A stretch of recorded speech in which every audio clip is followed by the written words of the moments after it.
Everyone, welcome to teaching circle. इस video में हम लोग करिकुलम डिज़ाइन मॉडल्स के बारे में पढ़ेंगे। इससे पहले हम लोगों ने curriculum development, curriculum as process, factors affecting curriculum development के ऊपर वीडियोस बनाई हुई हैं। डिस्क्रिप्शन बॉक्स में आपको सबका लिंक मिल जाएगा। आप लोग जिन्होंने भी वो वीडियोस नहीं देखी है, आप लोग अलग से प्लेलिस्ट भी बना हुआ है, आप लोग जाकर आराम से वो वीडियोस देख सकते हैं। पहले वही वीडियोस देखिएगा, उसके बाद ही आपको करिकुलम डिज़ाइन मॉडल्स जो है वो समझ आएंगे। इसमें हम लोग अलग अलग राइटर्स ने, अलग अलग ऑथर्स ने जिन मॉडल्स की बात की है, करिकुलम किस तरीके से डिज़ाइन होता है उसके बारे में पढ़ेंगे, उसके क्या क्या स्टेप्स होते हैं। तो हम लोग different models of curriculum development देखेंगे।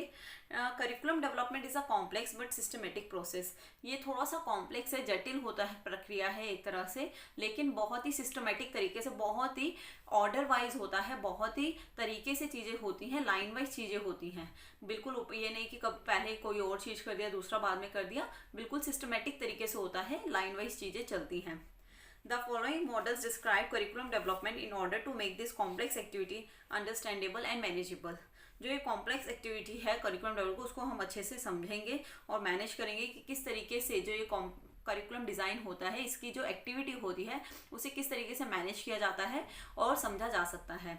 तो इसमें हम the objective models, process model, Tyler's model, Wheeler's model और केयर मॉडल को देखेंगे। तो सबसे पहले हम लोग द ऑब्जेक्टिव मॉडल की बात करते हैं। द ऑब्जेक्टिव मॉडल क्या है? The objective model of curriculum development contains content that is based on specific objectives. जो इसमें कंटेंट होता है, कंटेंट जो भी हम करिकुलम डिज़ाइन कर रहे हैं, जैसे हम लोग अपने इंग्लिश सब्जेक्ट का करिकुलम जो है वो डिज़ाइन कर रहे हैं, तो उसके अंदर हम जो भी कंटेंट डालेंगे, ऐसे writings, paragraphs, note making, question answers, तो जितना भी कंटेंट होगा वो क्या होगा, किस पर बेस्ड होगा? पूरा ऑब्जेक्टिव पर, कि ऑब्जेक्टिव क्या है हमारा, हम किस चीज़ के लिए, कौन सी क्लास के लिए करिकुलम बना रहे हैं, बच्चे को उस करिकुलम के अकॉर्डिंग सिखाना क्या चाहते हैं। तो जो कंटेंट होता है वो किसके बेस पर होता है? ऑब्जेक्टिव बेस पर बनता है। और इसमें ऑब्जेक्टिव जो होता है वो स्पेसिफाई रहता है, एकदम बहुत ज़्यादा इंपॉर्टेंट रहता है। This objective should specify expected learning outcomes in terms of specific measurable behaviours. और इससे क्या होता है फिर अलग अलग, हाँ, जो हमारा ऑब्जेक्टिव होता है, जो हम करिकुलम डेवलप करते हैं, अपना करिकुलम बनाते हैं, हम जो बिहेवियर होते हैं, जो बच्चों ने सीखा, उसको लास्ट में क्या करते हैं? मेजर करते हैं, समझते हैं कि बच्चों ने इस करिकुलम के थ्रू कितना सीखा है। जो स्टूडेंट्स हैं, जो हमने एक करिकुलम रेडी किया है, उसके अकॉर्डिंग कितना सीखा है, उस करिकुलम के थ्रू कितना सीखा है। तो ये ऑब्जेक्टिव्स के बेस पर सबसे मेन क्या है ऑब्जेक्टिव मॉडल में, कि जो कंटेंट होता है वो किसके बेसिस पर होता है? ऑब्जेक्टिव के बेस पर होता है। अब इसमें आप ये डायग्राम में देख सकते हैं। सबसे पहले एम्स एंड ऑब्जेक्टिव्स। एम्स जो होते हैं बहुत ज़्यादा इंपॉर्टेंट होते हैं, क्योंकि ऑब्जेक्टिव मॉडल है, ऑब्जेक्टिव को एकदम प्रायर रखा गया कि ऑब्जेक्टिव ही बेस है हमारा। तो हम ऑब्जेक्टिव किस लिए बनाते हैं? अपने एम को पूरा करने के लिए। हम अपने एक ब्रॉड एम तय कर लेते हैं कि हमें क्या करना है, उसके बाद हम अपना ऑब्जेक्टिव निश्चित करते हैं, सर्टेन करते हैं कि हमें ये करना है। तो जो एम हम अपना पहले ही ब्रॉड एम बना लेते हैं, उसके अकॉर्डिंग हम अपने ऑब्जेक्टिव्स बनाते हैं। फिर कंस्ट्रक्शन ऑफ करिकुलम होता है। अगर हम इसे एग्जांपल की तरह समझे, तो जैसे कि क्लास 6 का एक स्टूडेंट है, उसको मतलब कि कितना आना चाहिए, हम इंग्लिश का करिकुलम बना रहे हैं, उसका एम वैसे ही, उसका एम तो ब्रॉड है कि उसे आगे जाकर बड़े होकर डॉक्टर बनना है, लेकिन उसे क्लास 6 से अच्छे से पढ़ना होगा, अपने करिकुलम के अकॉर्डिंग एक के बाद एक स्टेप पूरे करने होंगे, तभी उसका एम पूरा हो पाएगा। तो इसलिए ऑब्जेक्टिव वो बनाएगा छोटे छोटे, कि पहले उसे अपनी क्लास 6 कंप्लीट करनी है, फिर क्लास 7 करनी है, फिर क्लास 8 करनी है, और उस क्लास 6 में भी उसका जो ऑब्जेक्टिव है, उससे जो अचीव करना है, उसके लिए भी वो क्या करेगा? अपने करिकुलम का जो करिकुलम कंस्ट्रक्ट उसी के अकॉर्डिंग किया जाएगा, क्लास 6 के स्टूडेंट के अकॉर्डिंग। उसका वो जितना सीख सकता है, उसमें जितना वो कैपेबल है क्लास 6 का बच्चा सीखने के लिए, जो करिकुलम है वो उसी के अकॉर्डिंग, उसकी क्षमता के अकॉर्डिंग ही कंस्ट्रक्ट किया जाएगा। और उसके बाद करिकुलम को रिफाइन किया जाता है, देखा जाता है पूरा जब करिकुलम डिज़ाइन हो गया, कि अब उसको रिफाइन किया जाएगा कंस्ट्रक्ट करने के बाद, कि इसमें क्या क्या गलतियां हैं, क्या क्या सही है।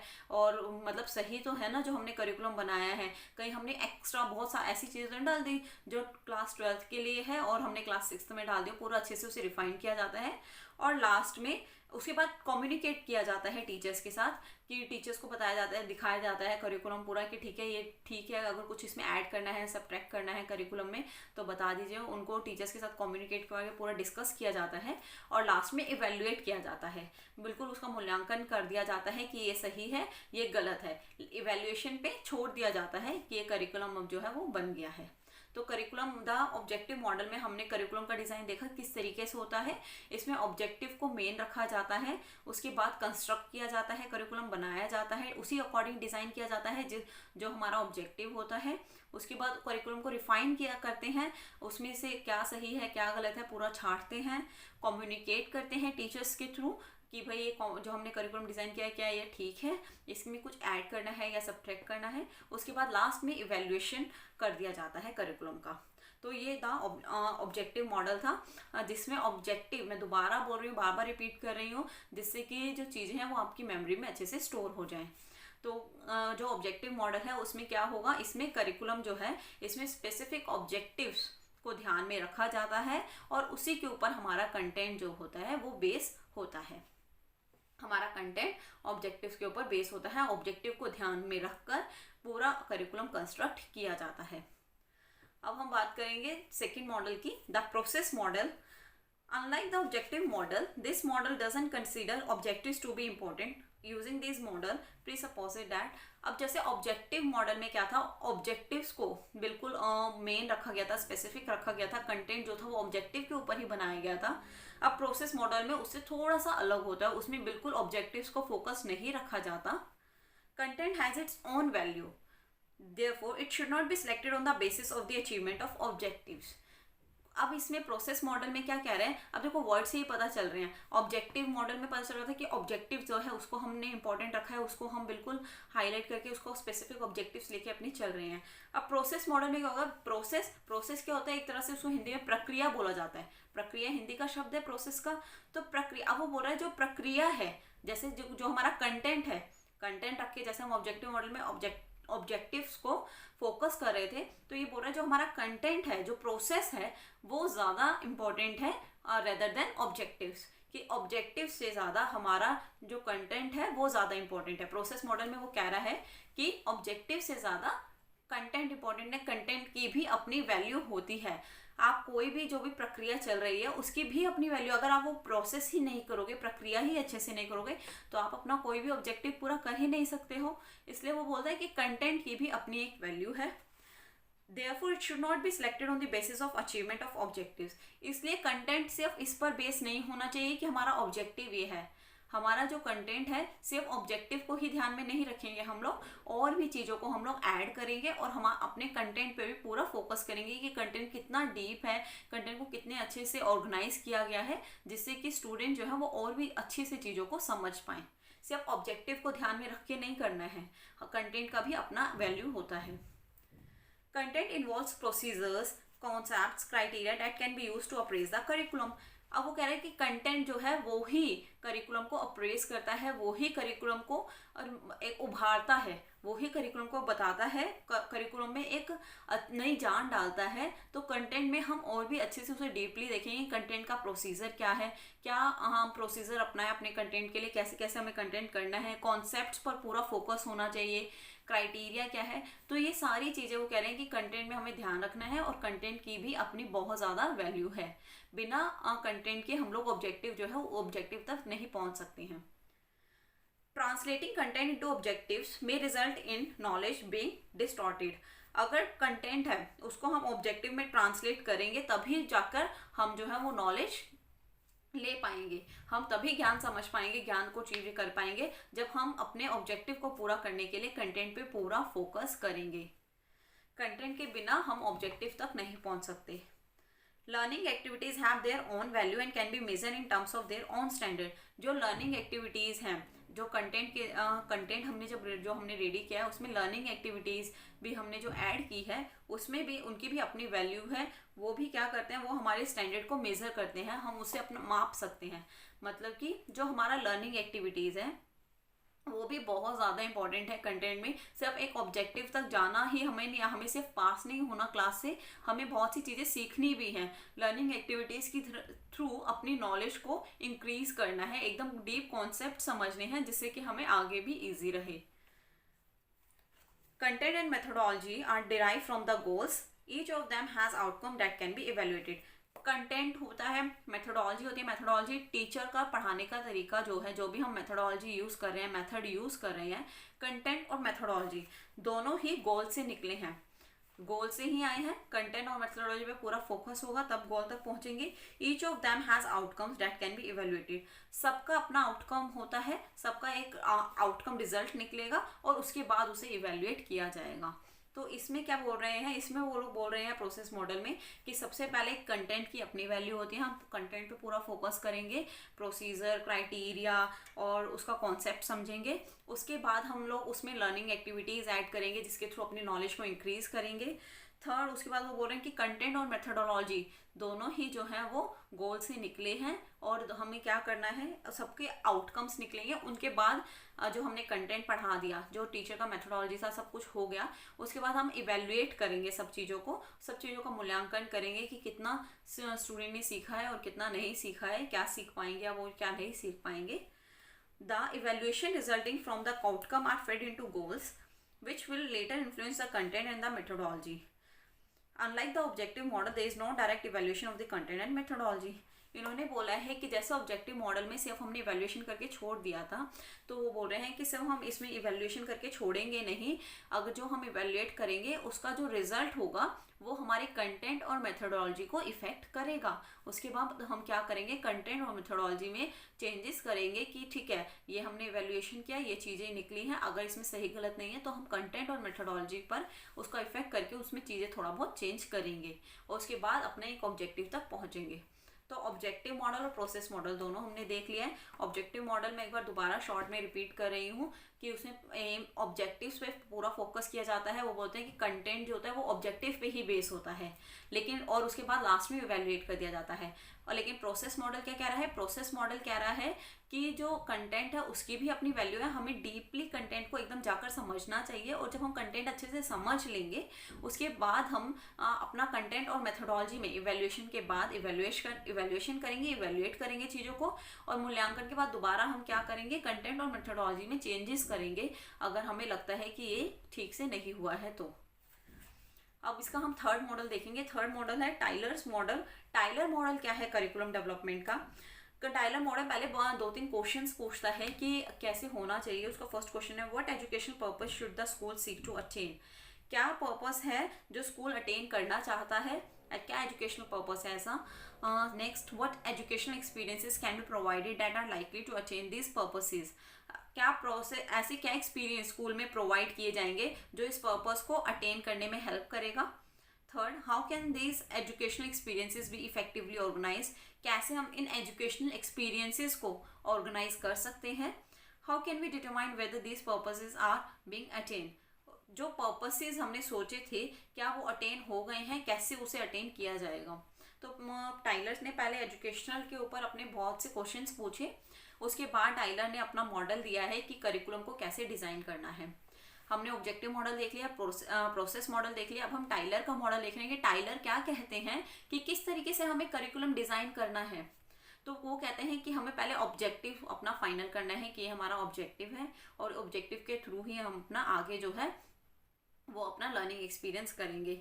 उसके बाद वो कहते हैं सिलेक्शन ऑफ लर्निंग एक्सपीरियंस, हमें सिलेक्शन ऑफ लर्निंग, हमें अपना क्या सिलेक्शन ऑफ लर्निंग एक्सपीरियंस करना है कि हम किस तरीके से चीज़ों को सीखेंगे। थर्ड, फिर वो बोलता है ऑर्गेनाइज करेंगे हम अपना learning experience. And fourth, evaluation, evaluate कर देंगे। इसको मैं अब आपको एक एग्जांपल की तरह से बताती हूँ कि कैसे होगा। कि जैसे मेन ऑब्जेक्टिव करिकुलम, जैसे हमारा ऑब्जेक्टिव है कि हम इंग्लिश का करिकुलम रेडी कर रहे हैं, ठीक है, ओके। तो हमने इंग्लिश का करिकुलम रेडी कर रहे हैं, तो इंग्लिश के करिकुलम में हमने क्या किया कि हमने एक एसे का एसे लिखना है, बच्चों को राइट एन एसे दिया है। पहले मैं आपको बता देती हूँ कि उस करिकुलम में बहुत सारे ऑब्जेक्टिव्स हो गए छोटे छोटे। हमें इंग्लिश का करिकुलम रेडी करना है, हमारा ऑब्जेक्टिव है, लेकिन उसके अंदर भी बहुत सारे पॉइंट्स हमें क्या क्या कर डालना है, कंटेंट क्या है। तो कंटेंट में मैं एक एग्जांपल ले रही हूँ कि जैसे राइट एन एसे है, बच्चों को बोला है कि ऐसे लिखना है, ठीक है, ये ऑब्जेक्टिव हो गया। इंग्लिश के करिकुलम को रेडी कर रहे हैं, उसमें बोला है राइट एन एसे, बच्चों को ऐसे लिखना है। तो अब उसमें सिलेक्शन ऑफ लर्निंग एक्सपीरियंस कैसे होगा, या तो टीचर जो है वो क्या करे, ऐसे एक बार एक डेमोन्स्ट्रेशन करे, मतलब ऐसे को पूरा लिख के प्रदर्शित करे, बच्चे के सामने दिखाए और उन्हें स्टेप्स बताए कि इस तरीके से ऐसे लिखा जाता है, ठीक है। ये हो गया सिलेक्शन ऑफ लर्निंग एक्सपीरियंस, जिसमें टीचर जो है वो स्टूडेंट को सिखा रहा है कि किस तरीके से ऐसे लिखना है। उसके बाद ऑर्गेनाइजेशन ऑफ लर्निंग एक्सपीरियंस, जो टीचर को क्या करना होगा, एक लॉजिकल ऑर्डर में डिसाइड करना होगा और कि बच्चों ने क्या सीखा, क्या हो गया उसका, मतलब बच्चों ने ऐसे लिख लिया, टीचर ने बता दिया, उन्होंने लॉजिकल ऑर्डर में टीचर ने उनकी परफॉर्मेंस को लिख लिया है। उसके बाद इवेल्युएट करेंगे कि बच्चों को बोलेंगे आप लोग ऐसे लिखो without the help of teacher, ठीक है। अगर उसके बाद उनका जो टेस्ट होगा उसको चेक किया जाएगा और फिर इवेल्युएट किया जाएगा कि बच्चे क्या है वो ऐसे लिख पा रहे हैं टीचर के बिना, क्या हमने जो ऑब्जेक्टिव बनाया था क्या वो हमारा अचीव हुआ है। तो इसमें टाइलर ने जो है ये अपनी 4 स्टेप्स बताए कि इस तरीके से हम करिकुलर डिजाइन करेंगे। पहले ऑब्जेक्टिव देंगे, फिर selection of learning experience. Objective था हमारा इंग्लिश करिकुलम बनाने, उसमें हमने ऐसे लिखना है, ठीक है, ये हमारा ऑब्जेक्टिव है। उसके बाद हमने सिलेक्शन ऑफ लर्निंग एक्सपीरियंस में टीचर को बोला कि वो बच्चों को बताए कि क्या स्टेप्स हैं, कैसे कैसे ऐसे लिखा जाएगा। उसके बाद टीचर ने पूरा ऑर्गेनाइज किया एकदम लॉजिकल ऑर्डर से कि इस ऑर्डर से चीज़ें करनी है या ऐसे होंगी। उसके बाद इवेल्युएशन, बच्चों को बोला अपने आप ऐसे लिखने के लिए और उनके टेस्ट को हम इवेल्युएट किया गया। तो करिकुलम इस तरीके से डिज़ाइन किया गया कि एक इंग्लिश करिकुलम बनाना है, उसमें selection of learning experience, organisation of learning experience, then evaluate किया गया। तो ये टाइलर मॉडल था। टाइलर्स के बाद हम व्हीलर्स मॉडल देखेंगे। व्हीलर्स मॉडल क्या है? Wheeler's model for curriculum development is an improvement upon Tyler's model. Wheeler ने अब टाइलर के मॉडल को इम्प्रूव कर दिया है, थोड़ा सा इम्प्रूव अच्छे से करके बताया है। Instead of a liner model wheeler developed a cyclic model. अब जो टाइलर का मॉडल था वो क्या था? लीनियर मॉडल था। लीनियर मॉडल में क्या था कि चीजें ऊपर से टॉप टू डाउन नीचे आ रही थी। Objective, then selection of learning experience, organisation of learning experience and then evaluation. Tyler का ये मॉडल था। अब व्हीलर क्या है? व्हीलर क्या कहता है? वो एक साइक्लिक मॉडल देता है। व्हीलर कह रहा है कि चीजें सर्कुलर चलती हैं, साइकिल में चलेंगी। इसमें बहुत इजी, अगर हम एकदम डायरेक्ट डायग्राम देखें तो आप बहुत ही इजीली उसको, अगर आपको टाइलर मॉडल समझ आए तो आप व्हीलर मॉडल बहुत ही इजीली समझ लोगे। इन शॉर्ट अगर मैं पहले बता दूं आपको तो वो क्या कह रहा है, बहुत ही छोटी सी बात कह रहा है। टाइलर ने अपने चारों सब स्टेप्स दिए, उसके बाद व्हीलर लैंड में कह रहा है जैसे टाइलर ने लास्ट में इवेल्युएट करके चीज़ों को छोड़ दिया, वही व्हीलर कह रहा है कि चीज़ों को इवेल्युएट करने के बाद छोड़ना नहीं है। अगर हमें पता चला है कि ये सही है या वो चीज़ें अच्छे से काम नहीं करा, वो जो चारों स्टेप्स हमने बनाए उसमें चीज़ें अच्छे से इवैल्यूएशन में नेगेटिव रिजल्ट आया है, तो व्हीलर कहता है कि हमें चाहे पॉजिटिव रिजल्ट हो या नेगेटिव रिजल्ट हो, हमें दोबारा से वो साइकिल शुरू करनी है और दोबारा से ऑब्जेक्टिव्स में जाना है और चीज़ें चेंज करनी है। अगर हमें लग रहा है कि करिकुलम में इवैल्यूएशन के बाद चीज़ें अच्छे रिजल्ट में नहीं आई है, पॉजिटिव रिजल्ट नहीं आया है, तो हमें दोबारा ऑब्जेक्टिव पे जाना है और चीज़ों को चेंज करना है और इस तरीके से ये साइकिल चलती रहेगी। जहाँ पे उसने टाइलर ने लीनियर उसके में बोला है टॉप टू डाउन की इवैल्यूएट करके ख़त्म कर दिया जाए, वहीं व्हीलर कहता है कि हम चीज़ें ख़त्म नहीं करेंगे, इवैल्यूएट करने के बाद दोबारा ऑब्जेक्टिव्स पे जाएंगे, दोबारा पूरा सिलेक्ट करेंगे, फिर ऑर्गेनाइज करेंगे, फिर इवैल्यूएट करेंगे और ये ऐसे प्रोसेस जो है वो चलता रहेगा, ये साइकिल चलती रहेगी। तो अगर हम इसका भी डायग्राम देखें तो आप देख सकते हैं व्हीलर मॉडल में एम्स एंड ऑब्जेक्टिव्स, सबसे पहले उन्होंने बोला है कि हम एक ऑब्जेक्टिव्स पे फोकस करेंगे, फिर वही selection of learning experience, organise करेंगे लर्निंग एक्सपीरियंस को, और उसके बाद इवैल्यूएट करेंगे। इवैल्यूएट करने के बाद फिर हमें पता चल जाएगा क्या चीज़ें सही है क्या गलत है, फिर दोबारा हम एम्स एंड ऑब्जेक्टिव्स पे जाएंगे, फिर सिलेक्शन करेंगे, ऑर्गेनाइज करेंगे और इवैल्यूएट करेंगे। इस तरीके से हम अपने कंटेंट को भी जो है वो एकदम ठीक करते रहेंगे, बहुत ही अच्छा बनाते जाएंगे। तो ये व्हीलर्स का मॉडल था जो टाइलर मॉडल को थोड़ा सा इम्प्रूव करके बोलता है कि ये एक लाइनियर मॉडल की जगह साइक्लिकल मॉडल होगा, कि सर्कल में चीज़ें चलेंगी। अब हम कैर मॉडल देखेंगे। कैर मॉडल क्या कहता है? कैर्स मॉडल का भी अगर हम देखें तो कैर मॉडल बोलता है कि सबसे पहले हम ऑब्जेक्टिव जो है वो अपना बना लेंगे, ये हमारा ऑब्जेक्टिव है, ठीक है। अब जैसे इन तीनों में टाइलर मॉडल का था कि वो एक लीनियर मॉडल की बात कर रहा है, टॉप टू डाउन चीज़ें आ रही हैं। व्हीलर जो था वो साइक्लिकल मॉडल की बात कर रहा है, चीज़ें जो है साइक्लिकल चल रही हैं, एक के बाद दूसरी चीज़ आ रही है। और कैर मॉडल वो ना लीनियर मॉडल की बात करता है ना साइक्लिक की। कैर बोलता है सारी चीज़ें क्या है वो इंटरलिंक है, एक दूसरे से जुड़ी हुई हैं। वो एक कोई भी डायग्राम बनाकर नहीं बोल रहा है प्रॉपर, वो ये नहीं बोल रहा है कि ये लीनियर है या फिर ये साइक्लिक है, वो कह रहा है कि सारी चीज़ें क्या है इंटरलिंक है, आपस में जुड़ी हुई हैं। ऑब्जेक्टिव्स हैं, नॉलेज है, इवैल्यूएशन है एंड स्कूल लर्निंग एक्सपीरियंस है। वो कहता है पहले ऑब्जेक्टिव बनेंगे, फिर हम अपना ज्ञान करिकुलम को कैसे बनाएंगे, ऑब्जेक्टिव निश्चित करके नॉलेज डालेंगे उसमें, उसके बाद इवैल्यूएट करेंगे और इवैल्यूएशन के बाद हम स्कूल लर्निंग एक्सपीरियंस देखेंगे। और वो कह रहे हैं ये सब चीज़ें एक दूसरे से जुड़ी हुई हैं, ऑब्जेक्टिव इवैल्यूएशन से जुड़ा हुआ है, नॉलेज को भी इवैल्यूएट किया जाएगा, स्कूल लर्निंग एक्सपीरियंस को भी इवैल्यूएट किया जाएगा और इवैल्यूएशन के थ्रू भी सारी चीज़ें की जाएंगी। तो ये सारी चीज़ें आपस में इंटरलिंक है। Care asserts that everything influences everything else। Care कहते हैं कि हर चीज़ दूसरी चीज़ को इन्फ्लुएंस करती है। That is possible to start an analysis at any point. और कहीं से भी कोई भी पॉइंट से हम चीज़ों को शुरू कर सकते हैं। In the development of a curriculum you need to establish और obtain general goals of education. आपको एक करिकुलम डिज़ाइन करते हुए, गोल बनाते हुए आपको क्या ध्यान रखना होगा कि एजुकेशन का एक जनरल गोल होना चाहिए। Reduce the general goals to specific instructional objectives including objectives that cover different domains and levels। और हमें जनरल गोल्स को कम करना चाहिए और स्पेसिफिक ऑब्जेक्टिव्स जो हैं उनको इंक्लूड करना चाहिए जो कि सारे लेवल्स को, सारे डोमेन्स को कवर करे। यहाँ पे उसने डिफरेंट डोमेन्स की बात की है। यहाँ पे डिफरेंट डोमेन्स वो डोमेन्स है जो कॉग्निटिव डोमेन, अफेक्टिव डोमेन और साइकोमोटर, जो हमने जीन पियाजे की थ्योरी में भी पढ़ा है, वो यहाँ पर ये बोल रहे हैं कि जो कॉग्निटिव होता है वो माइंड से रिलेटेड होता है, अफेक्टिव होता है वो मूड से रिलेटेड होता है, और साइकोमोटर जो होता है वो मसल से रिलेटेड होता है। तो वो बोल रहे हैं कि हर एक डोमेन, हमारे मूड, मसल्स, माइंड, सब में हेल्प होना चाहिए इस करिकुलम के थ्रू। ऐसा करिकुलम डिज़ाइन होना चाहिए कि हमारी जो क्षमता है, जो हमारी एबिलिटी है चीज़ों को सीखने की, चीज़ों को याद रखने की, वो इंक्रीज हो। एसेस प्रायर स्टूडेंट नॉलेज और एबिलिटीज़। हमें स्टूडेंट्स की नॉलेज और एबिलिटीज़ को एकदम प्रायोरिटी पे रखना होगा, एकदम प्राथमिक रखना है।